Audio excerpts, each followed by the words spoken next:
बच्चा के ध्यान रखे बताइए एकदम, जिससे रउआ लगे अगर नवजात बच्चा बाटे तो एकदम एकदम ई कोशिश जरूर करेगा कि ना एक आदमी के बच्चा के पास में रहे। क्या कि सबसे बड़ा ये जैसे उल्टी का प्रॉब्लम होखेला, बहुत बच्चा जो होखेला कि कभी पीला के बाद आधा घंटा में 10 मिनट में उल्टी कर देला।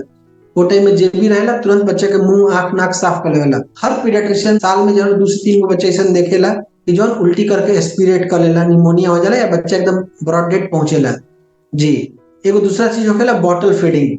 बॉटल फीडिंग हमनी के ऐसे मना कइल जाला कि जब भी लोग बॉटल में अगर दूध पिलाओ देना, ओकरा के उल्टा करके छोड़ देम, दूध टपकत रहेला। बाकी लोग के आदत का होखेला दूध पकड़ा के बच्चा के अपन काम में बिजी हो जाइलो। अब बच्चा के जैसे पेट भरी ओकरा नींद आ जाला, बच्चा सुत जाई। ओमे होखेला कि बच्चा फिर वह नींबू दूध टपक के पूरा पेट में सांस में फेफड़ा में चल जाला।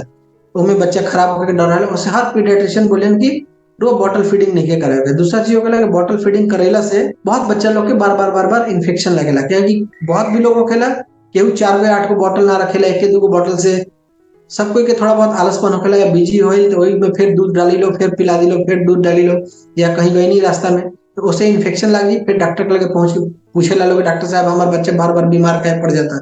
तो समझाइला फिर लोग बात समझे में तनी सा मुश्किल होखेला लोग।